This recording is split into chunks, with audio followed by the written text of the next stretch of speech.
You are officially, oh, right, I'm being recorded. Gloria, you are being officially entered into the drawing, and you will be the last entry. Gloria Smith. All right. Do, do, do, do, do. Do, do, do, do, do. Okay, so I misjudged my time a little bit, and I thought I was going to go on after Gage. Um, but that, of course, didn't happen. Uh, Tezra went on after me, and as I was saying before the recording started, she took all my material. I got nothing to talk about. Oh, sure, sure. No, Everybody no. believes that. Yeah, Yeah, yeah. get on with it. Um, all right. Okay, so this guy is Edmund Henry, and he's going to talk to you about how he writes his macho stuff. Well, kind of macho stuff.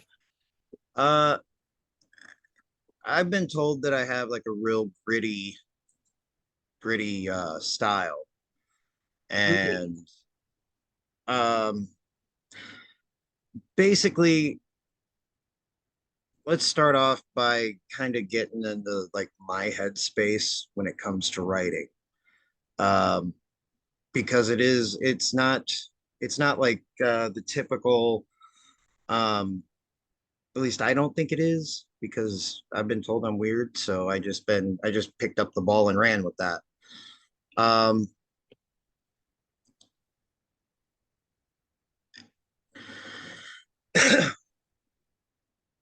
kind of choking up here. You take a lot of your life experiences, and somebody who's just made a lot of mistakes because they didn't plan anything. They were too impulsive, and all those little hey, you shouldn't have done this, just keep building up, and the slaps get harder. uh y- Characters that I write have usually been put into a situation that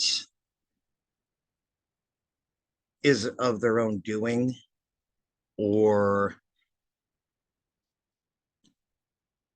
it's something that, you know uh something that comes out of the blue, um such as uh you know trying to sorry, I'm really nervous here, but uh I can't believe basically you're nervous. Get I, on I with it. am I am I'm super nervous. uh Totally Okay. botching this one. So um let's kind of talk about what I like inspiration for me. The inspirations that I usually have are like my past, that's just a crazy adventure. Um, and The movies that inspired me, um, like Pulp Fiction, um, Love in a 45, uh, and comic book characters such as the Punisher.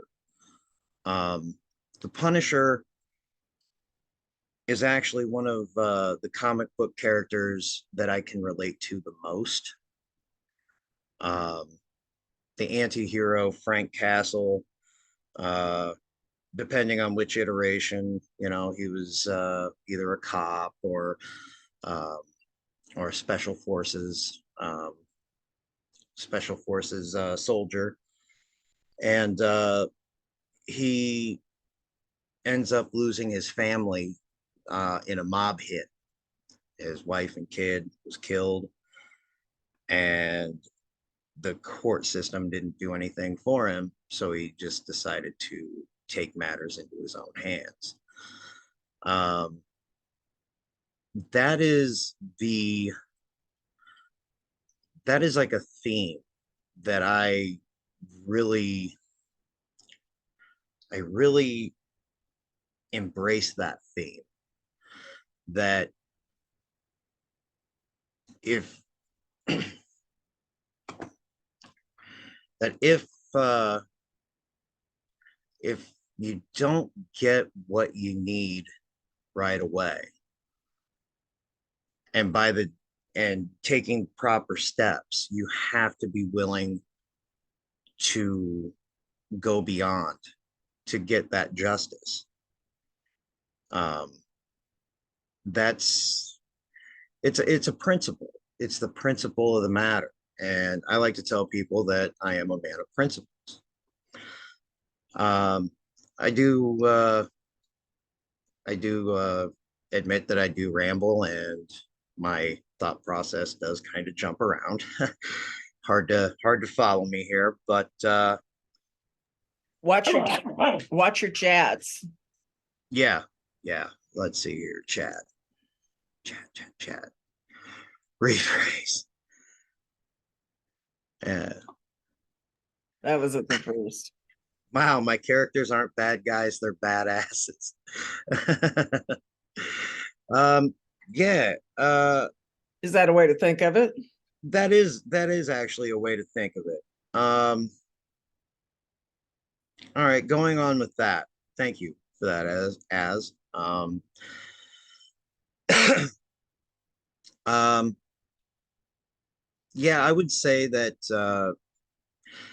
the title, that you gave, the whole testosterone fueled this, and the real gritty and uh, just kind of dark themed uh, stories there that I do write. Um, yeah. Uh, excuse me. It was kind of to say that my stories are like overly masculine compared to the romances and that sort of thing. Uh, on Vella would be completely accurate. And I would say that I have been told that some of it is a toxic masculinity. Uh, I've got I've been told that I've just write toxic masculinity. And the question that I want to raise is, what makes masculinity so toxic? You know, that's the thing. Masculinity in and of itself is not toxic. It's something that is ingrained. It is uh it's evolution. It's been, yeah, exactly. What Rose says here, masculinity uh isn't really toxic. It's how it's handled. It's the person themselves that's toxic. Um, take for example a gorilla holding a kitten. A gorilla is strong. It's got that strength. And somebody who has that strength and doesn't know how to use it could seriously injure that kid. But if you have somebody who knows their strengths and they don't abuse them, and they actually use them for something good or something important, um, that is the proper use of that trait. And a lot of the a lot of the toxic people that are making masculinity that are giving masculinity a bad name um, just don't know or care what they're doing with what they have. And maybe I do write stories about people who misuse uh they misuse their gifts, or they go about doing things for the wrong reasons, or they do the wrong things for the right reasons. um, that's another theme that I like to toy with, um, because God knows I have done a lot of bad things, but I did it for the right reasons. Um, and, at the end of the day, like I said, I'm just a man of principles. And that was, I put that in my writing. Um, Another thing that I like to do is I do like to put humor into a very, very dark setting, just to break that up. It's a technique. I can't really remember what they called it, but it's uh, to break up the tension a little bit. Um, and if you guys don't mind, I did pull up an example. Um, I'd like to read just a little section of of the last story that I put in my Vella Ain't No Heroes Here Boy, um, and to, you know, just a comic relief. There it is, comic relief. Can everybody still hear and see me? Because I kind of stepped off of the main page there. Okay, you can hear me. Um, so, a example of the comic relief that I bring to the table. The two burly guards stepped away from the woman and made their way to the opposite sides of the line. Each player had reached into a pocket and produced a key on a white plastic souvenir hotel keychain. The keychains were emblazoned with the logo of the Palm Oasis Hotel on one side and the player's last name on the other. The guards walked down the line towards each other, collecting the plastic novelties. The player 3 spaces down from Tank was patting himself down, searching frantically for his entry as the guard stopped rigidly in front of him. Lo siento, senor, he managed to stammer before the guards before the guard lifted the barrel of his MP5 to the middle of his chest and squeezed the trigger. The gun barked into the night as the muzzle flashes lit up the shadows. The would-be player was jolted, taking a stutter step backwards as the 8 bullets ripped through his chest and tore out of his back, spraying blood and marks behind him. Wheezing, a trickle of blood flowed over his agape-bottomed lip before he crumpled to the gravel in a heap. The other players eyed the situation and exchanged hard glances. After a moment, Tank began to snicker. Well, fuck that guy, he chuckled. Fontaine gave him a sideways glance as he pulled out a cigarette and struck a wooden match. Um, that's just, you know, a That's little, humor. yeah, I thought it was funny. I'm just a dude, man. Yeah, I know. Okay. I just thought that was funny. um, but maybe I have a warped sense of humor and just look at things a little differently. Um, and your dog hates me. He hates uh, anybody who's not in this house who's making any kind of noise. well, I'm sorry. I didn't mean to. Oh boy. But yeah, I do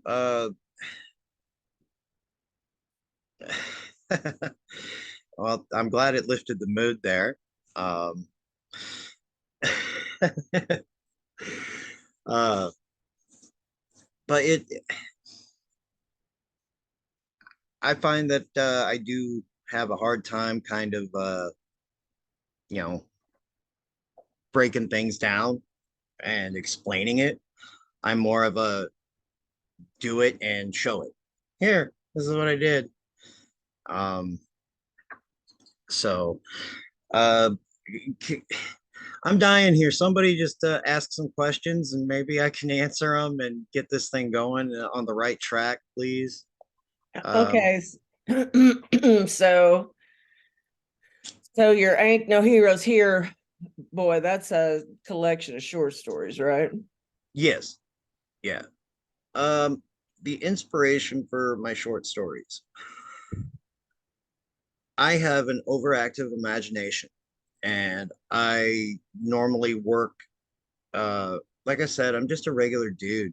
I got a factory job.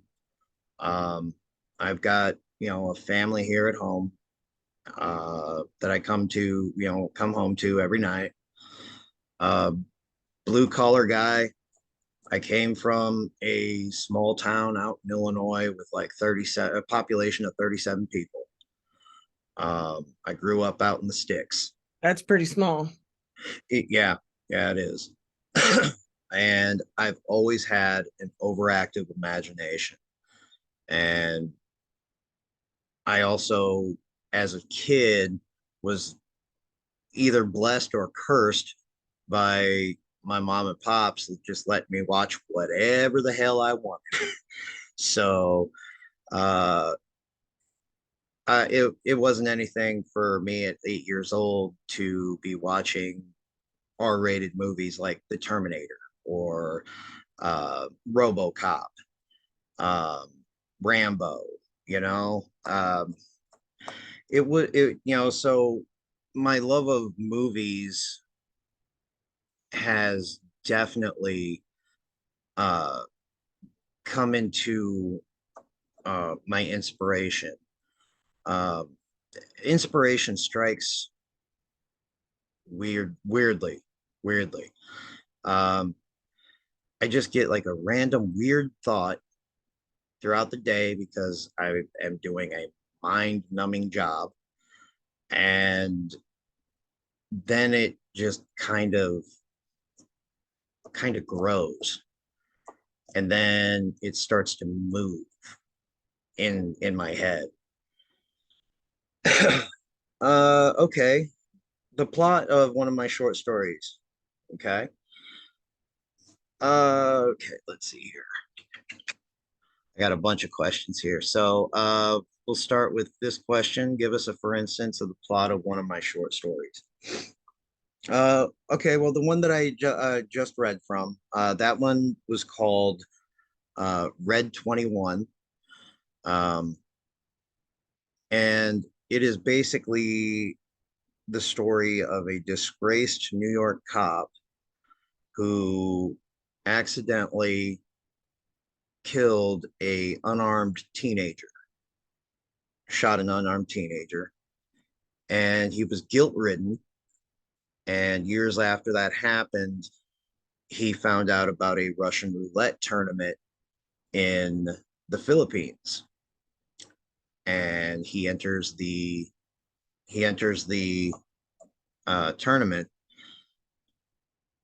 because either no matter what the outcome, justice will be served. It's a $10 million pot. And he was going to give it to the family of the person, the kid that he killed. So he figures in his head that the punishment has got to fit the crime and he's got to, pay some restitution. So, somebody who's done something like take the life of an innocent kid, I personally would feel that way. I kind of put a lot of my principles and emotions and that sort of thing into my characters. Um, and if I were put in that situation, that's probably exactly what I would do. If I came across that information that, hey, there's an underground Russian roulette tournament, pays $10 million. All right, either I get the $10 million and pay the family because I'm sorry, here you go. I mean, it ain't gonna bring your kid back, but at least it's something.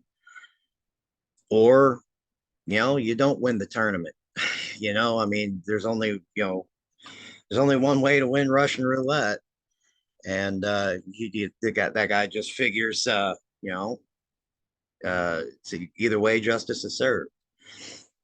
So that's the plot of one of my short stories. And I'll say the plot of my first uh, story in Ain't No Heroes Here Boy. It was called Glass Jawed Palooka, and it was about a boxer who worked at a factory making insulation and working with fiberglass. And it wasn't, it wasn't like a good company to work for. So he ended up with, lung cancer.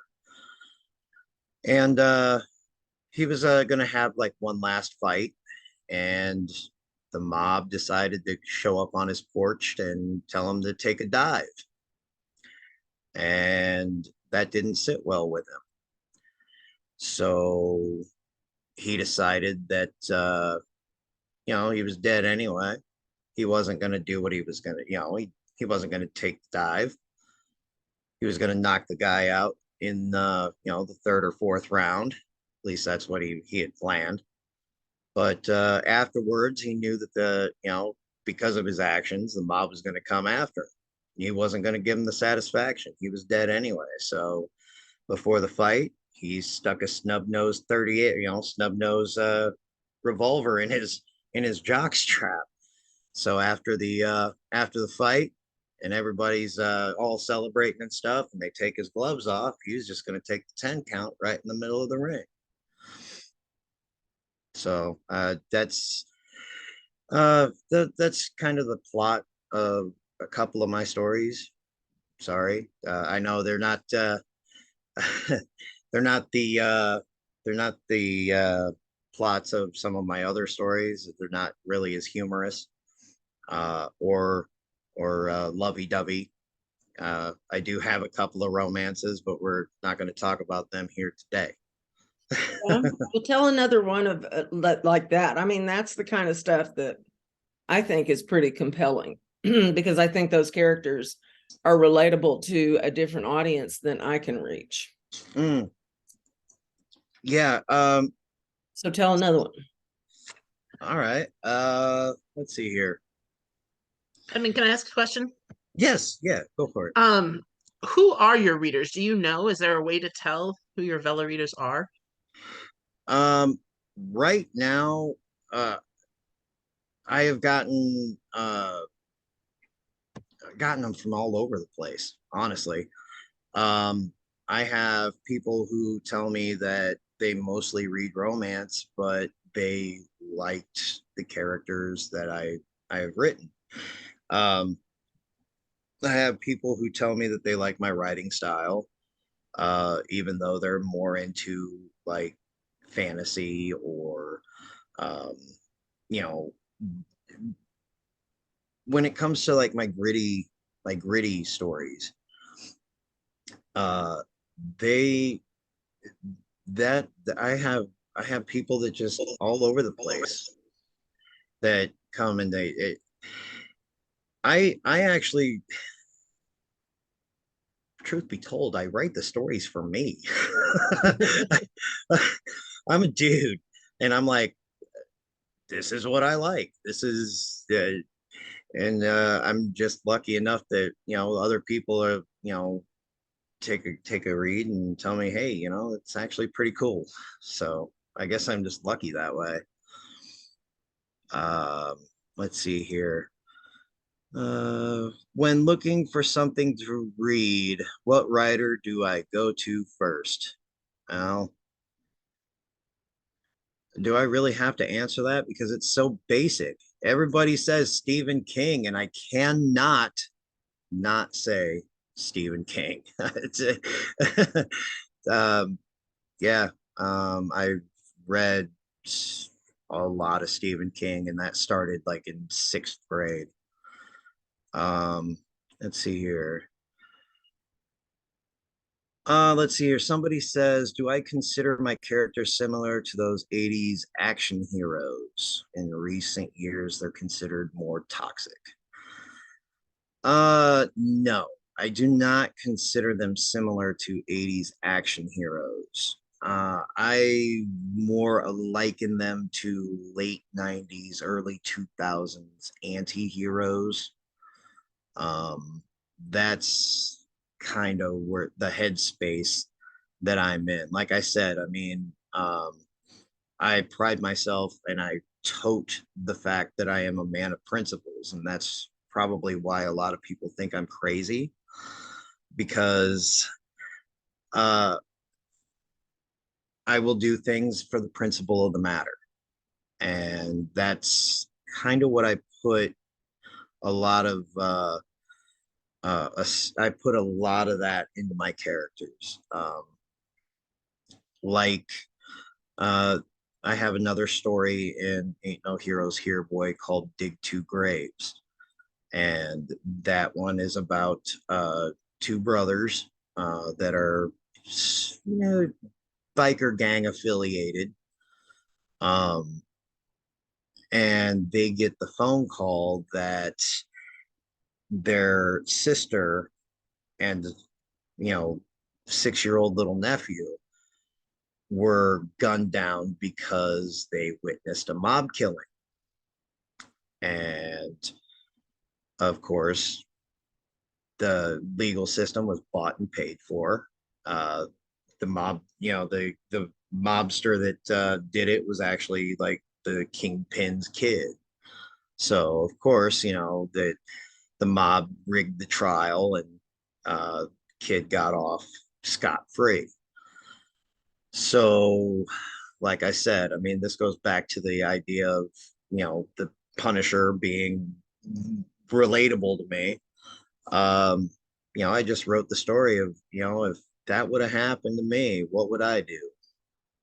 And sad to say, but under those circumstances, justice would be served, whether it be court or street. And that's just how I am. Um, Granted, I promise everyone here, I have a family and I am not going out and doing illegal things. I am not promoting violence or glorifying it. I am just taking imaginary people and putting them in a scenario and like I just like this happens. Sorry. Drop my lighter there. Sorry. Plot's compelling. Thank you. Uh,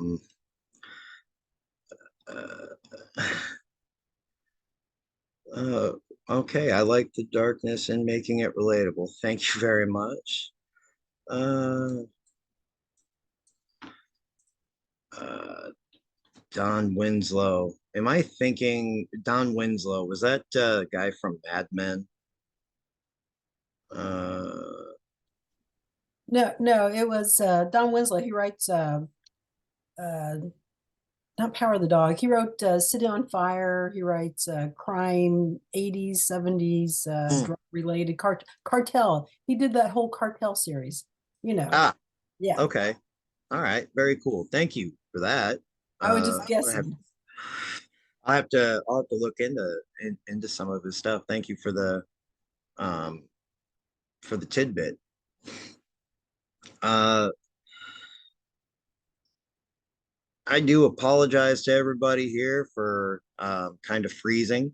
Um Here I am surrounded by women and I'm trying to describe masculinity and it's not going good. And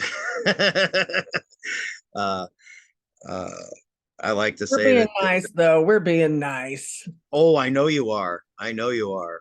The female of the species is deadlier than the male.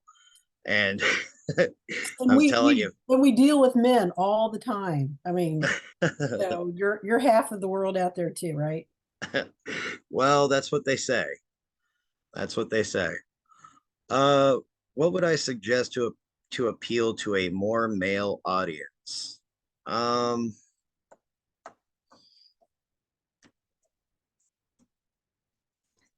Try not to make everything so sunshine and rainbows.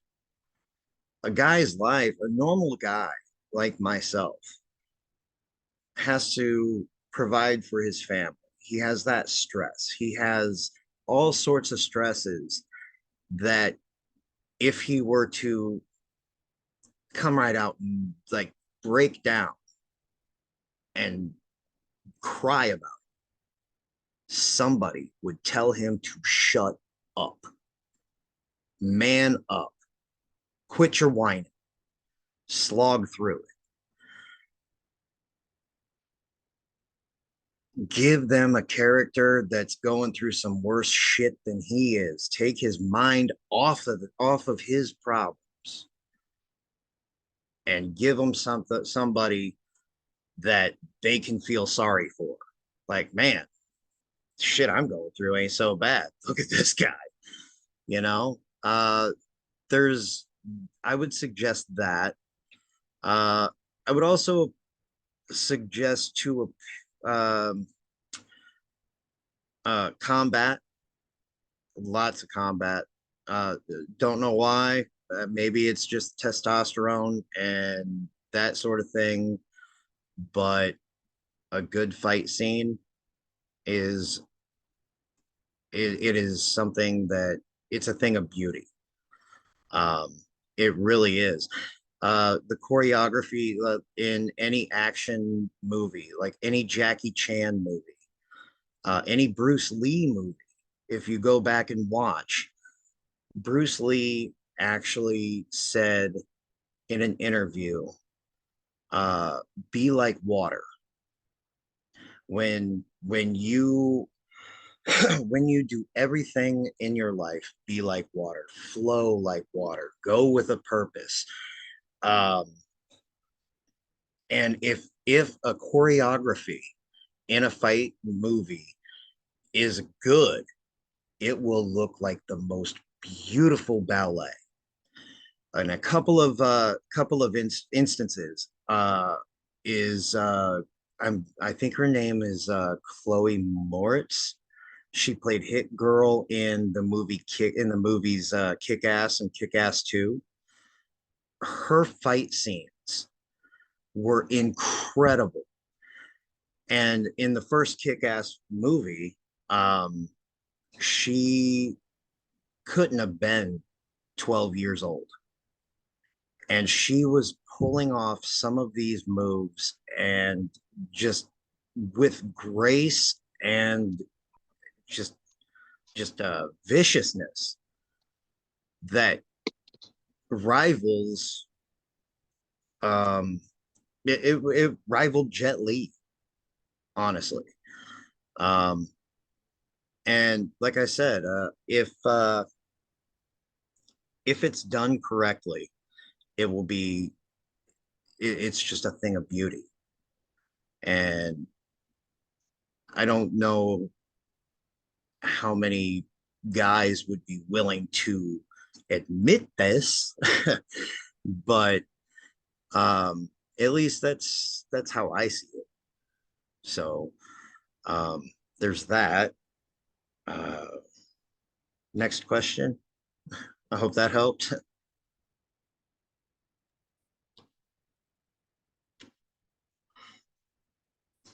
Let's see here.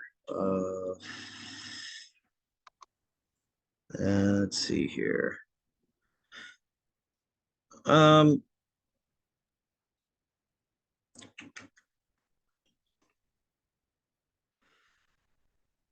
I'm gonna come back and say, somebody said that the short stories they have punch and that there were blockbuster movies made on lesser themes than some of my stories.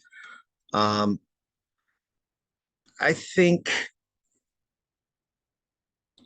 I think that could be another reason why my writing does kind of stand out and why I was asked to speak today. Um, I am a firm believer of there isn't anything new under the sun. Everything's been done. I'm just trying not to write anything that's been overdone. Granted, the themes of, wronged people or vengeance and revenge, that's nothing new. But I try to put a spin on it that hasn't been done before. And that's kind of the hard part. And it's really difficult to, try to invent something. It really is. I just kind of make it look easy. I don't know. Uh, it's a gift and a curse. Um, but let's see here. When I check our demographics on the ads and such, we get a lot of click-throughs from that. Oh, that's cool. I am going to admit that I do have an author page and an ad page on Facebook, and I don't know how to run the ad page, so there's that. uh, I I I can't tell you how to look through the demographics and stuff like that to check. Um, I honestly do get a few instant messages from people and my reviews. Um, and that's kind of where I got my uh, kind of feel for what my audience is. So in the analytics, I'm going to have to take a crash course on analytics next weekend because I'm here all weekend. Um, Analytics are, well, I think you're asking about click-throughs on what? Let's see, like, oh, ads. Oh yeah, that's in the Facebook ads app, and it's a nightmare to run, but it is in the analytics on there. You can see how many men have clicked your stuff. You can see what their age is. You can see all sorts of different. oh, okay. Yeah. I think So, I've seen that. I think I know I've seen that chart, but I never really. well, I know that whatever reads you have, they're more organic than a lot of these folks out here who participate in the reading games and stuff. So. Truth be told, the only reason I haven't participated is I have been way too involved with real life. Yeah, real real life has seriously been kicking my ass as of late. Well, and if you don't have the material to fill the time, and if people don't have questions, you don't have to torture yourself staying on here until uh 10:50. That's, you got 12 more minutes until the actual class is done. Answer my question first, please. Thank you. Oh, Yeah, cool. okay. Yes. Apologies, I'm a new author to you. What about the women in your books? My favorite type of woman. Uh, you see, that's a toss-up. It's a toss-up between the femme fatale and the, I wouldn't say damsel in distress, but more of the good girl who isn't going to take any more shit, you know? The difference between the femme fatale and the girl who ain't going to take shit is the femme fatale has actually been, like classically trained. She's like an assassin or a CIA agent or a freedom fighter.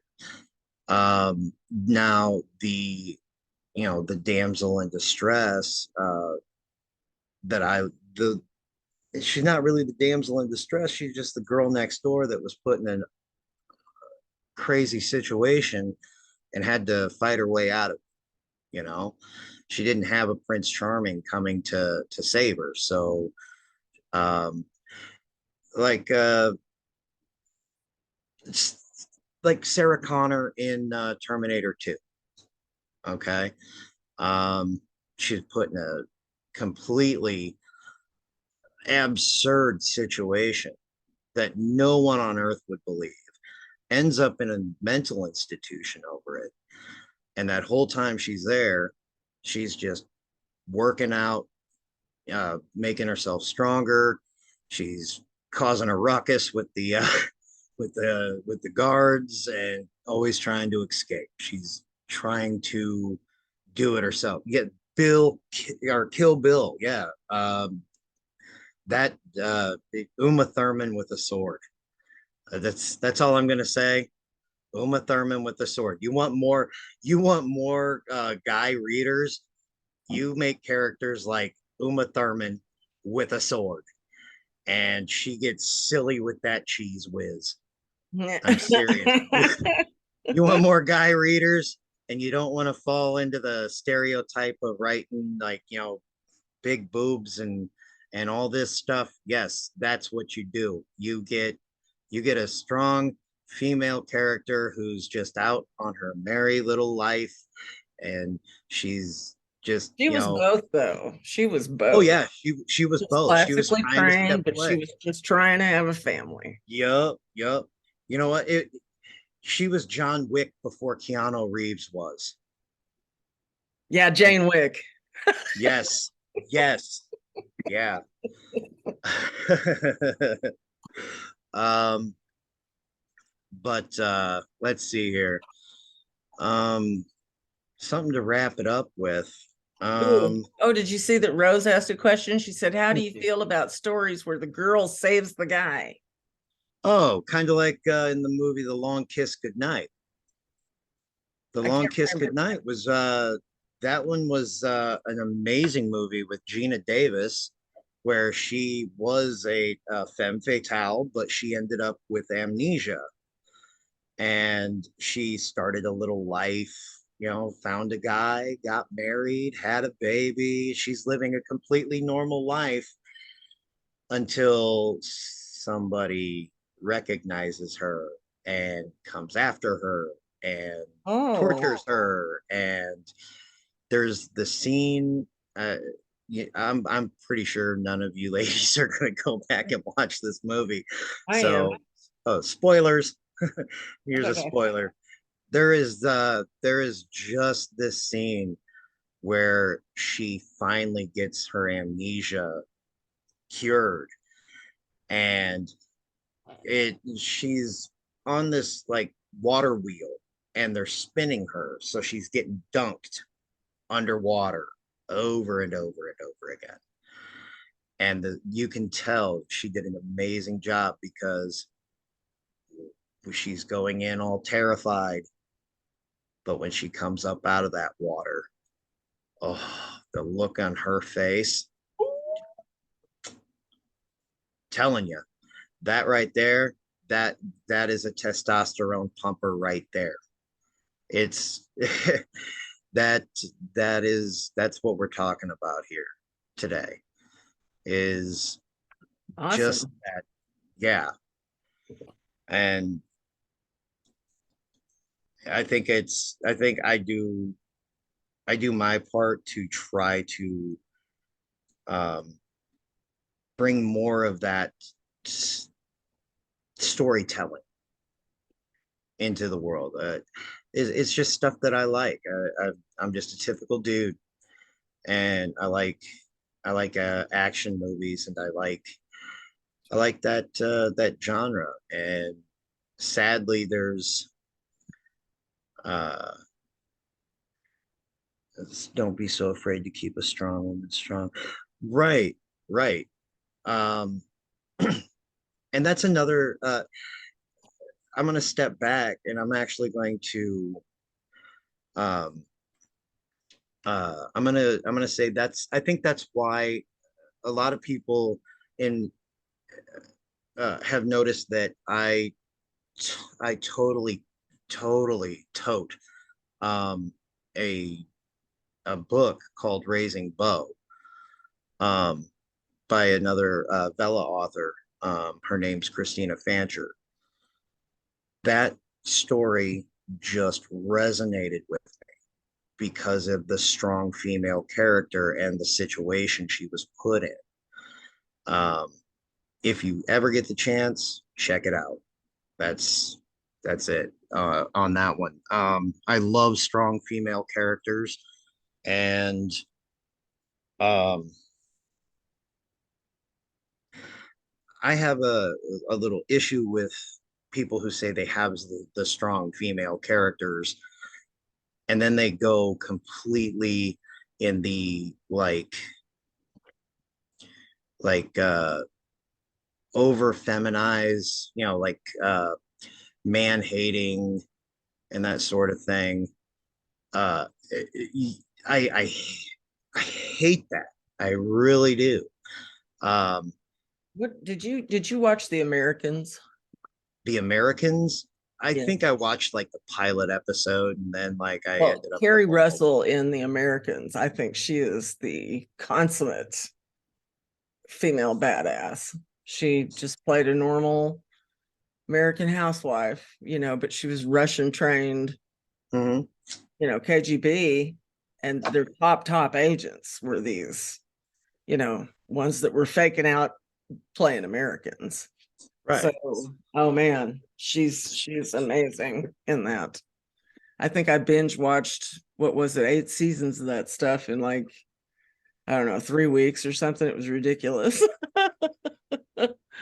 So, yeah. All right. So a Jane Wick kind of thing. So the guys want to try to count how many people she's killed. You know, kill count is not necessarily important as so much as how the people are killed. I mean, okay, if you want to kind of, cheapen, get a cheap way out, you could have like a group of machine gunners kicking in the door, and here's this femme fatale who's just mows them down just with a Rambo, just spray of bullets. Yeah, you could do that, but it would be much more interesting if she had dual pistols and she was charging in, ducking, dodging, throwing kicks, and just basically gun fu it. The pencil scene, yes. And the assassin that drags people into the shadows. I mean, Yes. give your characters a flair. If you One of my favorite characters, since we're talking about female badasses, Carol in The Walking Dead.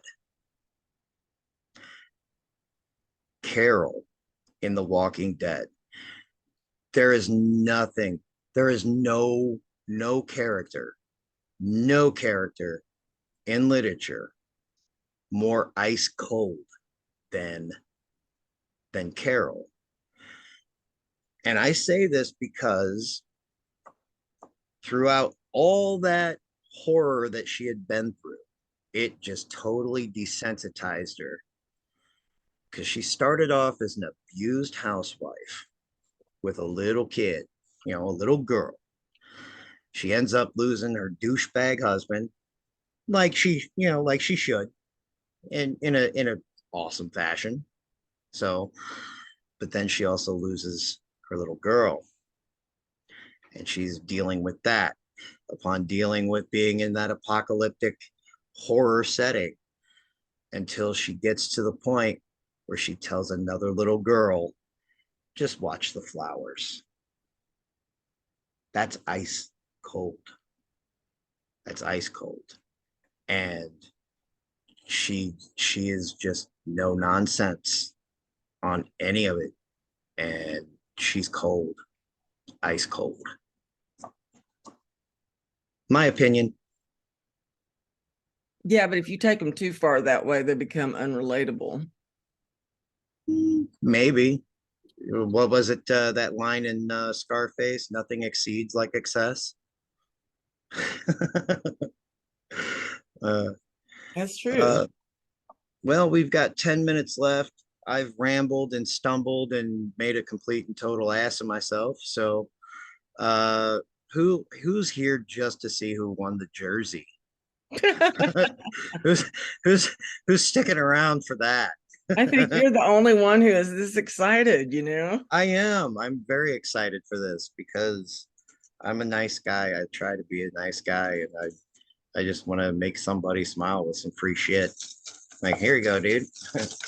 So I'm gonna draw the name real quick. And I'm not looking.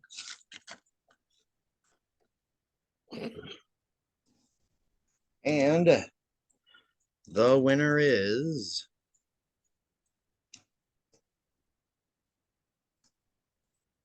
believe it or not, it's Azriel Lawless. Come on.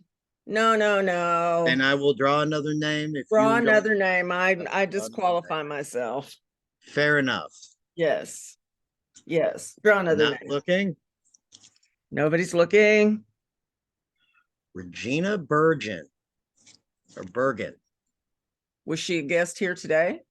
I don't believe she was a guest here today, but I think it's Kate's sister, Kate Bergen's Oh, sister. Kate's sister. Cool. Yeah. All right. Well, So, Kate, for folks who don't know, if you're new, Kate is an editor out here. She's awesome. Kate Seeger. yeah, I do believe she actually got entered into the drawing last night. I think she reached out to me last night. So, congratulations to Kate on that. Or that's Regina. That was Or Regina. yes, Regina. My apologies. My apologies. Well, you guys, well, thanks a lot, Edmund. I appreciate it. Thanks on behalf of Vella. These guys have had a good time. I've had a good time. Well, thank you. This was actually one of the things that I made mention before. Today is actually the 1 year anniversary of my first Vella going live. Nice. So, yeah. Boy, that's pretty fortuitous or Yeah. auspicious or what am I looking for, y'all? Serendipitous. Serendipitous. There you go. There you go. Indeed. Well, take care, and I'll be seeing folks at the next classes. We have building online relationships that's going head to head with how to write a good romance serial. So those are going on contemporaneously. I will be in LaShonda Hoffman's building online relationships. So those of you who are joining us there, I'll see you in just a few minutes. Thanks a lot, Edmund. No problem. I also just put up my link to my Facebook author page for anybody out there who wants to send me a friend request. That's cool too. Yeah, and feel free to discuss the conference on the group. You know, we want to see some buzz, guys. Yeah. Anyway, this has been it's been an honor, and like I said, I mean, I think it started off a little rocky, but once the jitters went away, I think it kind of smoothed out a little bit. And found your rhythm. Yeah, just took me a minute. All right, guys. I'll see you at the next one.